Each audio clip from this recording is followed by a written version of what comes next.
ஜெபிப்போம். பரிசுத்தமுள்ள பரலோக தகப்பனே,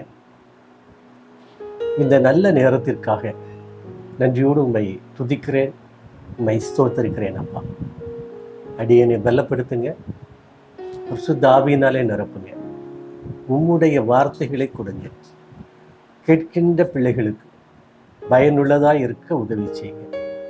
இயேசு கிறிஸ்துவின் நாமத்தினாலே ஜெபிக்கிறேன் ஜீவனுள்ள பிதாவே, ஆமென். கிறிஸ்துவுக்குள் அன்பானவர்களே, இன்றைய நாளின் செய்திக்காக எடுத்துக்கொண்ட வேத வசனம் ஏசாயா 43 அதிகாரம் 18, 19 வசனங்கள். 19 வசனத்தினுடைய பின்பகுதியை முதல்ல சொல்றேன். நான் வனாந்தரத்திலே வழியையும் அவாந்தர வெளியிலே ஆறுகளையும் உண்டாக்குவேன் என்று கர்த்தர் சொல்கிறார். நம்ம நல்லா சிந்திச்சு பார்க்கணும். வனாந்தரத்தில் வழியை உருவாக்க முடியாது. அப்பப்போ வனாந்தர காற்று அடிக்கும், அந்த மணல் எல்லாம் அங்கே இருக்கிற அந்த வழியை அடைத்து போடும். யாருமே வனாந்தரத்தில் போய் வழியை உண்டாக்க முடியாது.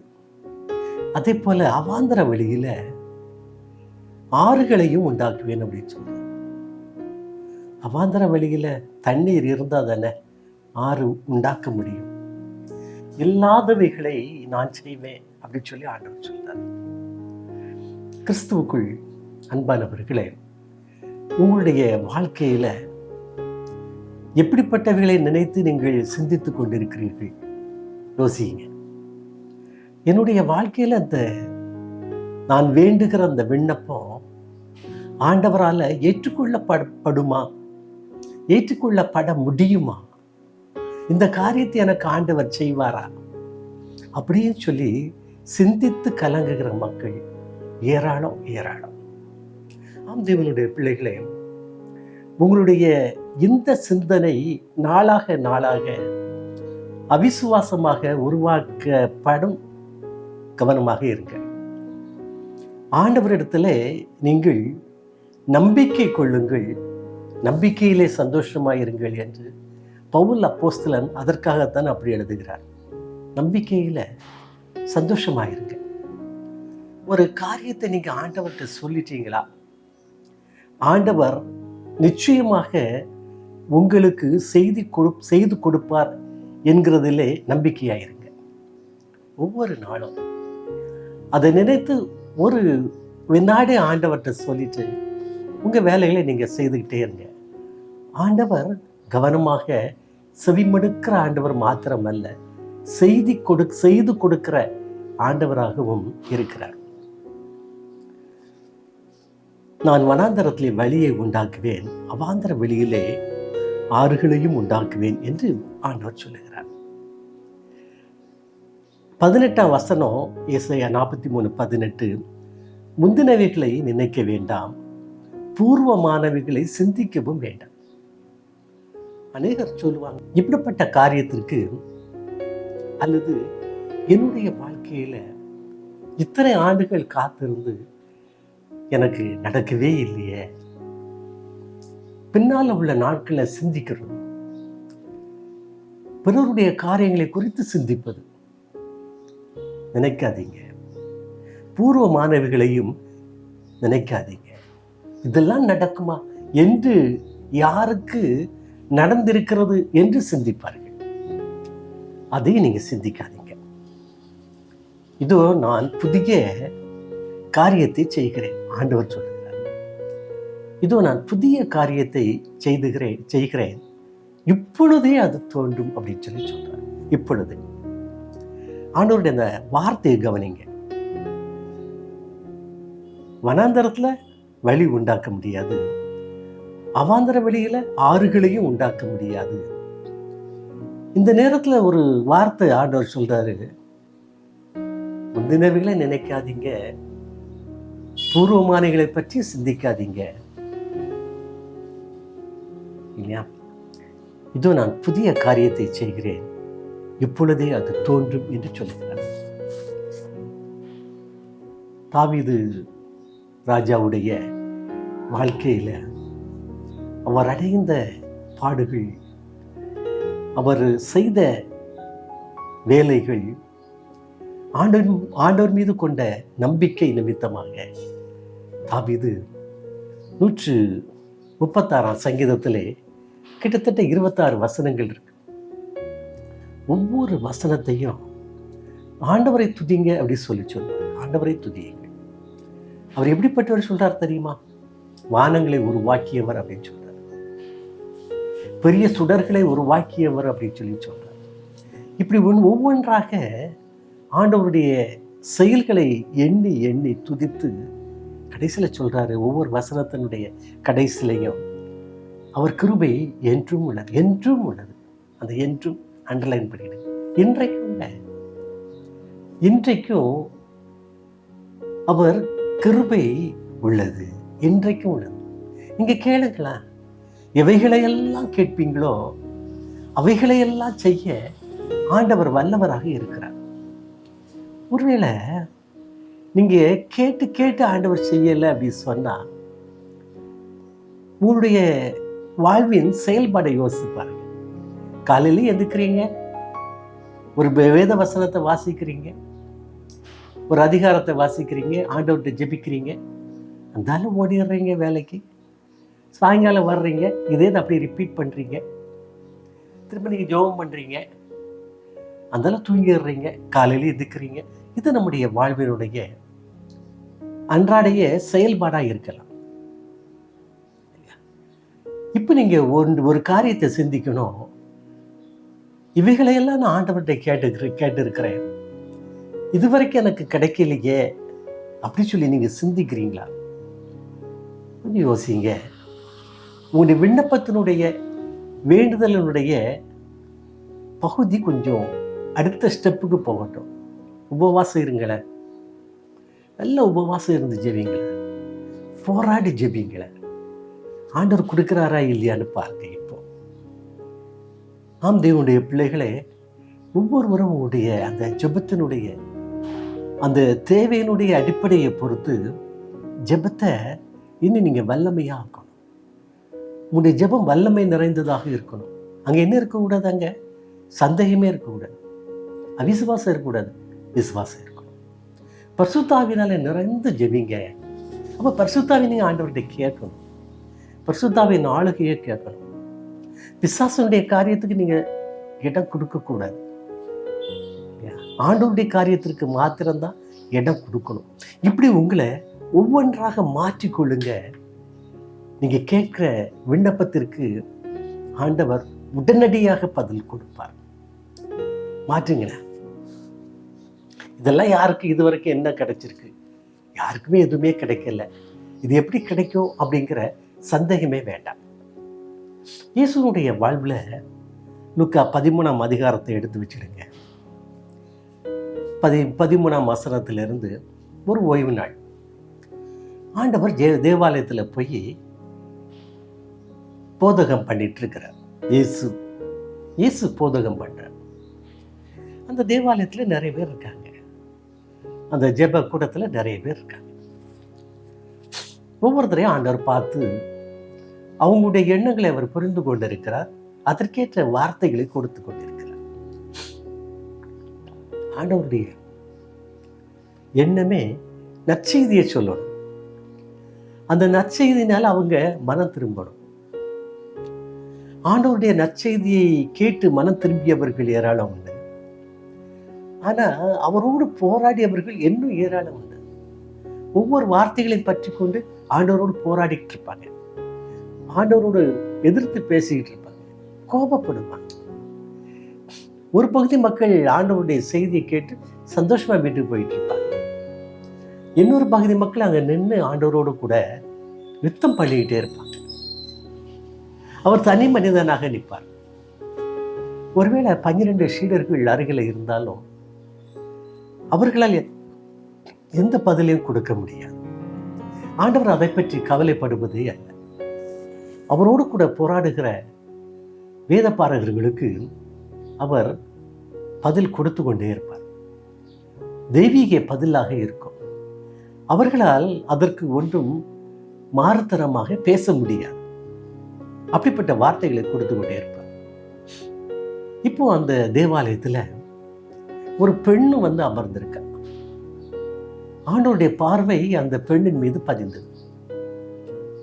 அவள் எப்படிப்பட்ட பெண் தெரியுமா?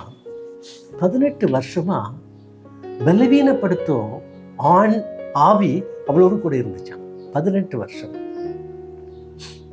அப்ப அந்த 18 வருஷமா அவ எப்படி இருந்தா தெரியுமா? ஒரு கூனியாகவே இருந்தா. நிமிரவே முடியாது, ஒரு கூனி. அவளுடைய கூனுக்கு காரணம் என்ன தெரியுமா? ஒரு பலவீனப்படுத்தும் ஆவிதான் இருந்துச்சு. தேவனுடைய பிள்ளைகளே, உங்களுடைய வாழ்க்கையில வியாதி அல்லது கஷ்டங்கள் அப்படி சொல்லி ஒன்று வருதா?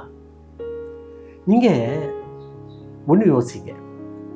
பாவத்தின் சம்பளமாகவும் இருக்கலாம், இல்லைன்னா பிசாசனுடைய கிரியையாகவும் இருக்கலாம். பாவமே பிசாசனுடைய கிரியையா இருக்கும்போது நீங்க என்ன செய்ய முடியும்? ஆண்டவர் அவளை பார்த்தார். பார்க்கிறீங்க, ஒருவேளை அவளுக்கு ஒரு எண்ணம் இருக்கலாம், இந்த உலக வாழ்க்கையில எனக்கு ஒரு விடுதலை கிடைக்குமா? எப்படி கிடைக்கும்? யார் கொடுப்பா? அப்படிங்கிற ஒரு பெரிய கேள்விக்குறியோடு ஆண்டவருடைய செய்தி அவ கேட்டுட்டே இருக்கிறான். இல்லை கவனிங்களேன், அவளுக்கும் ஒரு எண்ணம் வந்திருக்குல்ல, இயேசுவால எனக்கு ஒரு விடுதலை கிடைக்கும் அப்படிங்கிற ஒரு எண்ணம் இல்லாம அந்த தேவாலயத்துல அவ்வளவு கஷ்டப்பட்டு வந்து உட்கார்ந்துருக்க மாட்டாள். போதனை கேட்டுக்கொண்டு இருக்கும்போது ஆண்டவர் அவளை கண்டு அவளுடைய கைகளை தொட்டு, தன்னுடைய கரத்தினாலே அவளை தொட்டு அவளுக்கு ஒரு விடுதலை கொடுக்கிறாரு. அவள் மீது தம்முடைய கைகளை வைத்து, ஸ்திரீயே அப்படின்னு சொல்லி அழைத்து, உன் பலவீனத்தினின்று விடுதலையாக்கப்பட்டாய் அப்படின்னு சொல்லி சொல்றார். அங்க அந்த பிசாசு எந்த கிரியை செய்ததா ஒண்ணுமே சொல்லப்படலை. நீ உன்னுடைய பலவீனத்தினின்று விடுதலையாக்கப்பட்டாய் அப்படின்னு சொல்ற. ஒருவேளை அந்த ஆலயத்தில் உட்கார்ந்திருந்த அத்தனை பேரும் அந்த கூனியை குறித்து என்ன நினைச்சிருப்பாங்க? இவளுக்கு என்னைக்கு விடுதலை கிடைக்க போகுது அப்படிங்கிற ஒரு எண்ணத்திலே இருப்பாங்க. ஆமா, அவளுடைய வாழ்க்கை ஒரு வனாந்தரமாக தான் இருந்துச்சுங்க, ஒரு அவாந்தர வெளியாக தான் இருந்துச்சு. ஆனா இயேசு கிறிஸ்து நம்மிடத்துல வரும்போது, அப்ப இயேசு கிறிஸ்து வருவதற்கு நீங்க இடம் கொடுப்பீங்களா? இயேசுவுக்கு இடம் கொடுப்பீங்களா? இயேசுவோடு கூட பேசுவீங்களா? இயேசு இருக்கிற இடத்துக்கு நீங்க போவீங்களா? உங்களுடைய இடம் இயேசு வரும்படியாக நீங்கள் அமைத்து கொடுப்பீங்களா? அமைத்து கொடுங்களேன், ஒரு மிகப்பெரிய ஒரு விடுதலை கிடைக்குமே இல்லையா? ஒரு கூனிக்குங்க 18 வருஷமா பாடுபட்டு ஒரு கூனிக்கு ஆண்டவர் கரத்தை நீட்டி தொட்டு நீ குணமாக அப்படி சொல்லிட்டாரு. நீ உன் பலவீனத்தினின்று விடுதலையாக்கப்பட்டாய். உங்களுக்கும் ஆண்டவர் சொல்ல வல்லமை உள்ள ஆண்டவராக இருக்கிறார். அவர் மிகப்பெரிய ஒரு ஆண்டவர். இன்னும் ஒரு காரியத்தை பாருங்க, லூக்கா 15ஆம் அதிகாரம் 11ஆம் வசனத்துக்கு மேல. ஒரு மனுஷனுக்கு 2 குமாரர் இருந்தார். ஒருத்தன் மூத்தவன், இன்னொரு இளையவன். அந்த கெட்ட குமாரன் கதை நம்ம எல்லாருக்குமே தெரியுங்க. ஆமா, இளையவே கொஞ்சம் கெட்ட குமாரனாக இருந்தான். ஆனா மூத்தவே தகப்பனுக்கு அவனுடைய ஊழியத்தில், அவனுடைய வேலையில, எல்லா காரியத்திலும் உதவி செய்கிற ஒரு ஒரு மகனாக இருந்தான். இந்த இளையவை என்ன செய்வான் தெரியுமா? ஃப்ரெண்ட்ஸோட சுத்துவான், அவ்வளவுதான். இருக்கிற பணத்தெல்லாம் காலி பண்ணிட்டே இருப்பான். இறுதியா அவன் என்ன சொன்னான் தெரியுமா? என்னுடைய பங்கை எனக்கு திருப்பி கொடுங்க அப்படின்னு சொல்லிட்டு தகப்பனோடு போராட ஆரம்பித்தான். தகப்பன் அவனுக்கு கொடுத்துட்டான். கொடுத்து சில ஆண்டுகளோடு கூட ஆகல, எல்லா சொத்தையும் வித்துட்டு அவன் தரித்திரன் ஆயிட்டான். என்றைக்கு அவன் தரித்திரன் ஆனானோ அன்றிலிருந்து அவனுடைய ஃப்ரெண்ட்ஸ் எல்லாரும் அவனை விட்டு ஒதுங்கிட்டாங்க. நல்லா சாப்பிட்டாங்க, ஒதுங்கிட்டாங்க. இப்ப அவனுக்கு சாப்பிட்றதுக்கே வழி இல்லை. ஆசைகளை எல்லாம் இழந்தான். சாப்பாட்டுக்கே வழி இல்லாமல் நான் என்ன செய்வேன் அப்படின்னு சொல்லி யோசிக்கிறான். நான் என்ன செய்வேன், எல்லாம் இழந்துட்டேனே. தகப்பனோடு சண்டை போட்டு போராடி சொத்தையும் பிரிச்சுட்டு வந்துட்டேன் அப்படிங்கிற ஒரு பயத்தோட கடைசியில் ஒருத்தங்கிட்ட போய் வேலைக்கு சேர்ந்தான் பாருங்க. எப்படிப்பட்ட வேலை தெரியுமா? அவனுடைய வீட்டில் நிற்கக்கூடிய பன்றிகளை மேய்க்கணும். பன்றிகளை மேய்க்கிற வேலையும் செய்தான். பன்றிக்கு கொடுக்கப்படுகிற உணவு கூட இவனுக்கு கிடைக்காது. ரொம்ப கஷ்டப்பட்டாங்க. அவன் படுக்கிற இடம், அவனுடைய உத்தியோகம், அவனுடைய பணி ரொம்ப கஷ்டப்பட்டான். எவ்வளோ பெரிய பணக்காரன், எவ்வளோ பெரிய பணக்காரன். இப்போ பாருங்க, திடீரென்று அவனுக்குள்ளாக ஒரு எண்ணம் தோன்றியது. நான் என் தகப்பன்கிட்ட திரும்பி போவேன். என் தகப்பன்கிட்ட நான் திரும்பி போவேங்க. நான் அவரோடு கூட நான் பேசுவேன். தகப்பனே, உமக்கு விரோதமாக பரலோகத்துக்கு விரோதமாக நான் பாவம் செய்துட்டேன். உம்முடைய சொந்த குமாரன் அப்படி சொல்லக்கூட நான் பாக்கியமானேன் அப்படி நான் சொல்லுவேன். இந்த மன்னிங்க அப்படி நான் சொல்லுவேன். அப்படி சொல்லி ஒரு தீர்மானம் எடுத்தாங்க. தீர்மானம் எடுத்துட்டு தகப்பங்கிட்டே போயிட்டான். தகப்பன்கிட்ட போய் கேட்டான். உமக்கு விரோதமாக நான் பாவம் செய்துட்டேன், எனக்கு ஒரு விடுதலை கொடுங்க அப்படி சொல்லி கேட்கும்போது அவன் போகும்போதே தகப்பன் ஓடோடி வர்றான். பார்த்துடுங்க, இந்த ஆண்டவருடைய அந்த அன்பை பாருங்க. தன் மகன் என்னைக்கு வருவான், எப்பொழுது வருவான், எப்படியாவது வருவான் அப்படின்னு சொல்லி அவனுக்காக, அவனுடைய வரவுக்காக எதிர்பார்க்கிற தகப்பன். தகப்பன் தன்னை ஏற்றுக்கொள்ளுவானா அப்படிங்கிற ஒரு எண்ணத்தோடு அலைகிற ஒரு கெட்ட குமாரன் வரும்போது 2 பேரும் ஓடுறாங்க. தகப்பனும் ஓடி வரான், இவனும் ஓடி வரான்.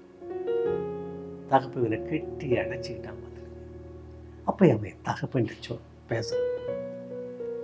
நான் உமக்கு முன்பாக பாவம் செய்துட்டேன், என்னை மன்னிங்க, உம்முடைய ஊழியக்காரர்கள் ஒருவராக என்னை ஏற்றுக்கொள்ளுங்க அப்படி சொல்லும்போது அவனை வீட்டுக்கு கூட்டிட்டு வராங்க. வீட்டுக்கு கூட்டிட்டு வந்து ஊழியக்காரரை கூப்பிடுறான். இவனை சுத்தப்படுத்துங்க, நல்ல வஸ்திரங்களை கொடுங்க, ஆட்டை பிடிச்சி சமையுங்க, இது மகிழ்ச்சியின் நாள் அப்படி சொல்லி சொல்றான். அவனுடைய பிள்ளைகளை நம்ம கூட நிறைய பேர் யோசிக்கலாம். நான் பாவமான வாழ்க்கையிலே வாழ்ந்துட்டேன், இனி எனக்கு விடுதலை கிடைக்கும். நிறைய பேர் நான் என்னுடைய ஆண்டவரை சந்திக்க போக முடியாது, ஆண்டவர் இனி என்னை ஏற்றுக்கொள்ள மாட்டார் அப்படின்னு சொல்லி தன்னுடைய உயிரை மாய்த்து கொண்ட மக்கள் கூட நிறைய பேர் உண்டு. அப்படிலாம் யாரும் யோசிக்காதீங்க, திங்க் பண்ணாதீங்க. நம்முடைய ஆண்டவர் ஏற்றுக்கொள்ளுகிற ஆண்டவர், ஒவ்வொருவரையும் ஏற்றுக்கொள்ளுகிற ஆண்டவர், பாவியும் சொல்லி புறம்பே தள்ளுகிற ஆண்டவர் அல்ல. அவனே ஏற்றுக்கொண்டான். இந்த கெட்ட குமாரன் கூட தகப்பங்கிட்ட வரும் வரைக்கும் ஒரு எண்ணம் இருந்துச்சு. வனாந்தரத்தில் வழி உருவாக்க முடியுமா, அவாந்தர வழியில் ஆறுகள் ஓடுமா, என்னுடைய வாழ்க்கையில் ஒரு மீட்பு உண்டா அப்படிங்கிற ஒரு பயங்கரமான ஒரு சிந்தனையிலேயே இருந்தாங்க. உண்டு தேவனுடைய பிள்ளைகளே, யாரிடத்தில் உண்டு தெரியுமா? இயேசப்பா கிட்ட உண்டு. இயேசுவை தேடி வாருங்க, இயேசுவோடு கூட பேசுங்க. உங்களுடைய உள்ளத்தின் எண்ணங்களை எல்லாம் அவர் ஆராய்ந்து அறிந்து வைத்திருக்கிறார். இயேசுவை விட்டு விலகி ஓடிடாதீங்க. அவருடைய சீடரில் 2 பேர் பாவம் செய்தாங்க. பார்த்துருங்க, ஒருத்தன் பேதுரு தான் ஆண்டவரை மறுதலித்தான். அவர் சொல்லியிருக்காரு, எப்பா இன்றைக்கு ராத்திரி அதிகாலையில் சேவல் கூவுவதற்கு முன்பதாக நீ என்னை 3 நேரம் மறுதலிப்பாய் அப்படின்னு சொல்லியிருக்கிறார். 3 நேரம் மறுதலிச்சாங்க. 3 நேரம் மறுதலிக்கும் போது அவன் அதை யோசிக்கல. ஆண்டவர் திரும்பி வரும்போது அவனை பார்த்தாரு. வெளியே போய் மனக்கசந்து அழுதான். இன்னொருத்தன் யூதாஸ் காரியத்து அவரை காட்டி கொடுத்தாங்க. அப்ப ஆண்டவர் சொல்றாரு, ஐயோ அப்படி சொல்லிதான் அவனுக்கு அந்த அப்பத்தை கொடுக்கிறார். ஐயோ சொல்லிதான் அப்பத்தை கொடுத்தார். அவன் அதை யோசிக்கவே இல்லை. அந்த ஐயோனுடைய பதில் அவனுக்கு புரியல. துணிந்து அவரை காட்டி கொடுத்தான். துணிந்து அவரை காட்டி கொடுத்தவன் நான்கு கொண்டு செத்தான் அப்படின்னு சொல்லி வேதம் சொல்லுகிறார். ஆனா பேதுரு ஆண்டவர்கிட்ட திரும்பி வரும்போது, ஆண்டவருக்காக அழும் போது ஆண்டவரை என்னை ஏற்றுக்கொண்டார். சாவியே கையில கொடுத்துட்டாரு. சாவியே அவன் கையில கொடுத்துட்டாருங்க. எவ்வளவு பெரிய பொறுப்பு பார்த்தீங்களா? தேவனுடைய பிள்ளைகளை முடியாத காரியங்கள் தான். ஆனா யாரால முடியும் தெரியுமா? ஆண்டவரால முடியும். அவரால் கூடாத காரியம் இந்த உலகத்துல ஒன்றுமே இல்லை. இப்ப யோசிங்க. இந்த 2 குமாரர்ல 2வது குமாரன் ஆண்டவரை சந்திக்க முடியுமா? தகப்பனை சந்திக்க முடியுமா? அவனுடைய வாழ்க்கையில முடியாது அப்படிங்கிற எண்ணம் தான் இருந்துச்சு.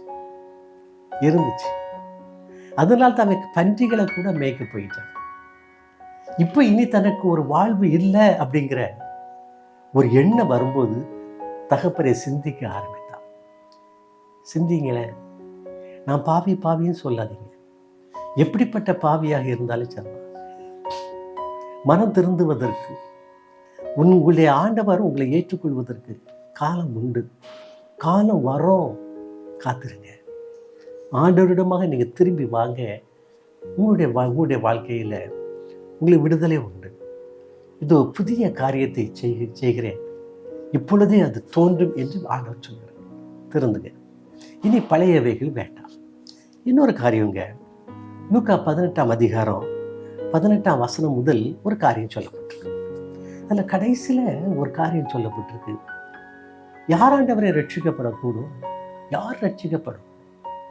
இந்த காரியத்தை முதல்ல பார்ப்போமே. ஒரு தலைவர் ஒருத்தர் இருந்தான், மிகப்பெரிய ஐஸ்வர்யவான். அவன் ஆண்டவரை சந்திக்க வந்தாங்க. ரொம்ப நம்பிக்கையோடு வந்தான். நல்ல போதகரே, நித்திய ஜீவனை பெற்றுக்கொள்ள நான் என்ன செய்யணும் ஆண்டவரே அப்படி சொல்லி சொன்னான். அப்போ ஆண்டவர் பிரமாணங்கள் ஒவ்வொன்றா சொல்றார். கொலை செய்யாதிருப்பாயாக, களவு செய்யாதிருப்பாயாக, இதெல்லாம் நீ பின்பற்றிருக்கியா அப்படின்னு சொல்றார். அவன் ஆண்டவர்கிட்ட ரொம்ப ஆணித்தரமா சொல்றாங்க, ஆண்டவரே, என் சிறு வயது முதல் பிரமாணங்களை அப்படி நான் கை கொண்டிருக்கிற ஆண்டவரே அப்படின்னு சொல்றான். இல்லையா? கேட்டவங்களுக்கு ரொம்ப சந்தோஷமா இருக்கும். நல்ல மனுஷன், பெரிய பணக்காரன். இப்போ ஆண்டவர் அவனை உற்று பார்க்குறாங்க. உன்னிடத்தில் ஒரு குறை இருக்குப்பா அப்படின்னு சொல்லி சொல்றார். அவன் அப்படி திங்க் பண்ண ஆரம்பிக்கிறான். ஒவ்வொருவரும் எண்ணிருப்பாங்கல்ல, என்ன குறை உண்டு? உனக்குள்ளதை விற்று தரித்திரருக்கு நீ கொடு அப்படிங்கிற. உனக்குள்ளதை விற்று தரித்திரருக்கு கொடு அப்படின்னு சொல்லி சொல்ற. அவன் அப்படி கவலைப்பட்டு முகத்தை தொங்க போட்டுட்டு போயிட்டான். ஆமா, அந்த சொத்துக்களை விற்று கொடுக்க அவனுக்கு எண்ணமே இல்லை. நீ உன்னை நேசிப்பது போல பிறனையும் நேசிப்பாயாக. இதாங்க அதுக்கு அர்த்தம். எல்லாவற்றையும் கொடுக்கணும், அது எனக்கு சொல்ல தெரியல. உங்களுடைய அளவு என்னங்கிறது ஆண்டவருக்கு தெரியும். நீங்க என்ன கொடுக்கலாம் என்பது ஆண்டவருக்கு தெரியும். நான் என்ன கொடுக்கணும் அப்படின்னு சொல்லி நீங்க தான் ஆண்டவரோட கூட பேசணும். எதை கொடுக்கணும் ஆண்டவரே? ஆலோசனை கொடுக்கணுமா? என்ன உதவி கொடுக்கணும்? ஆண்டவரோடு கூட பேசுங்களேன். ஆண்டவர் உங்களை பேசுவார். ஏன்னா அவர் வழி நடத்துகிற ஆண்டவர் அல்ல. இவன் முடியாதவனாக திரும்பி போயிட்டான். அப்போ அவர் சொல்றாரு, ஒட்டகமானது ஊசியின் காதல நுழைய முடியாதப்பா, ஐஸ்வர்யமான எங்க முடியாது, நித்திய ஜீவனை பெற்றுக்கொள்ள முடியாது அப்படின்னு சொல்லி சொல்றாரு. அப்ப அந்த கூட்டத்தரத்தன் எல்லாரும் ஆண்டவர்கிட்ட கேட்காங்க, அப்ப யார் ஆண்டவரை ரட்சிக்கப்படக்கூடும்? யார் தான் ஆண்டவரை ரட்சிக்கப்படக்கூடும்? இது மனுஷனால் கூடாதுதான். இயேசு சொல்றார், மனுஷனால் கூடாதுதான். தேவனால் எல்லாம் கூடும். தேவனால் எல்லாம் கூடும். அப்போ ஒரு ஐஸ்வர்யமான ரட்சிக்கப்பட தேவனால் முடியும்ல? தேவனால் முடியும் அல்லவா? அப்போ ரட்சிக்கப்படுவது, எனக்கு ரட்சிப்பே இல்லையே, நான் ரட்சிக்கப்பட முடியாது அப்படின்னு கலங்கிட்டு இருக்கீங்களா? ஆண்டவர்கிட்ட போங்க, இயேசுகிட்ட வாங்க. ஆமா, உங்களுடைய வாழ்க்கையில நான் ரட்சிக்கப்பட முடியாது அப்படிங்கிற ஒரு அவலமான ஒரு நபராக நான் இருக்கிறேனா? ஆண்டவர்கிட்ட வாருங்களேன், பேசுங்களேன், ஆண்டவர்கிட்ட கேளுங்க. ஆண்டவரை நான் ரட்சிக்கப்படணும். நீர் தானே ஆண்டவர் சொல்லியிருக்கிறீரு, இது மனுஷனால் கூடாதவைகள் தேவனாலே கூடும் சொல்லியிருக்கிறார். எனக்கு உம்மை பிரியப்படுத்துகிற ஆவியை தாருங்க ஆண்டவர், பரிசுத்த ஆவியை தாருங்க. உம்மை பிரியப்படுத்துகிற எண்ணங்களை தாருங்க. பிசாசை பிரியப்படுத்துகிற எண்ணம் அல்ல, உம்மை பிரியப்படுத்துகிற எண்ணங்களை எனக்கு தாருங்க. அப்படி சொல்லி ஆண்டவரோடு கூட ஜெபிங்க. தரலையா, உபவாசம் பண்ணி ஜெபிங்க, போராடி ஜெபிங்க. போராட்டத்துக்கு விரோதமானது ஒன்றுமே கிடையாது. ஆண்டவரோடு கூட போராடுங்க. யாக்கோபு இரவு முழுவதும் போராடினானா,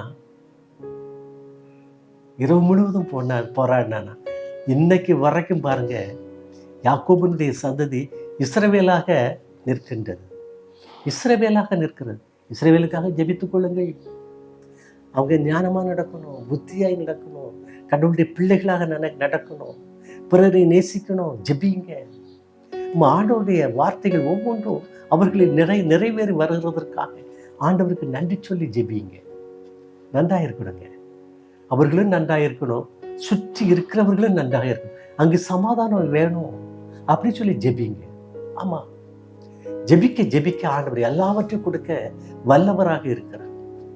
ஒவ்வொரு பிள்ளைகளும் ஒவ்வொரு காரியங்களுக்காகவும் ஜெபிச்சுக்கிட்டே இருங்க, போராடி ஜெபிங்க. உபவாசம் இருந்து ஜெபிங்களா? இன்னைக்கு இன்று முதல் உபவாசம் இருந்து ஜெபிங்களா? இந்த காரியம் எனக்கு கிடைக்கலையே, ஆண்டவரே கொடுங்க, எனக்கு கொடுங்க, என் பிள்ளைக்கு கொடுங்க, என் பேர பிள்ளைக்கு கொடுங்க. ஒவ்வொருவரும் ஜெபிங்க. ஆண்டவர் கொடுக்க வல்லமை உள்ளவராக இருக்கிறார். மனுஷரால் கூடாதவைகள் தேவனால் கூடும். இந்த புதிய காரியத்தை செய்கிறேன், இப்பொழுது அது தோன்றும். ஜெபிப்போம். கிருபை நிறைந்த ஆண்டவர், இந்த நேரத்திற்காக நன்றியோடு உண்மை துதிக்கிறேன், உண்மை ஸ்தோத்திருக்கிறேன். அப்பா, உம்முடைய வார்த்தைகளை கொடுத்திருக்கீங்க. கேட்ட பிள்ளைகளை சத்தியத்தின்படி நடக்க உதவிச்சு. ஒவ்வொரு நாளும் வேதத்தை வாசிக்கணும். நீர் அவர்களுக்கு என்ன வசனத்தை கொடுத்திருக்கிறோரோ அதை பற்றி கொண்டு ஜெபிக்கிற ஒரு பாக்கியத்தை கொடுங்க. உபவாசம் இருந்து ஜெபிக்க ஒரு பாக்கியத்தை கொடுங்க. போராடி ஜெபிக்கிற ஒரு பாக்கியத்தை கொடுங்க. கருத்தாய் ஜெபிக்கிற ஒரு பாக்கியத்தை கொடுங்க. ஒரு பிள்ளைகளும் கெட்டு போகாதபடி, பின்வாங்கி போகாதபடி உம்முடைய அன்பினாலே எல்லோரையும் நீங்க அரவணைத்துக் கொள்ள வேண்டுமாறு ஜெபிக்கிறேன். பிள்ளைகள் எல்லா தேவைகளையும் சந்திங்க, ஆசீர்வதிங்கப்பா, ஆசீர்வதிங்க. ஆண்டவரே, மகிமை டிவி நடத்துகிற அருமையான பூமிக்காக ஜெபிக்கிறேன். பிள்ளை ஆசீர்வதிங்க, தகப்பனாரை ஆசீர்வதிங்க, குடும்பத்தாரை ஆசீர்வதிங்க, பணி செய்கின்ற ஒவ்வொரு பிள்ளைகளையும் ஆசீர்வதிங்க. தேவைகளை சந்திங்கப்பா, ஒவ்வொரு நாள் தேவைகளையும் சந்திங்க. அன்றன்றுள்ள எங்கள் அப்பத்தை எங்களுக்கு தாரும் என்று சொல்லி நாங்கள் ஜெபிப்பது போல அன்றன்றைக்கு உள்ள காரியங்களை ஆசீர்வாதமாய் நடத்தி கொடுக்கப்பா.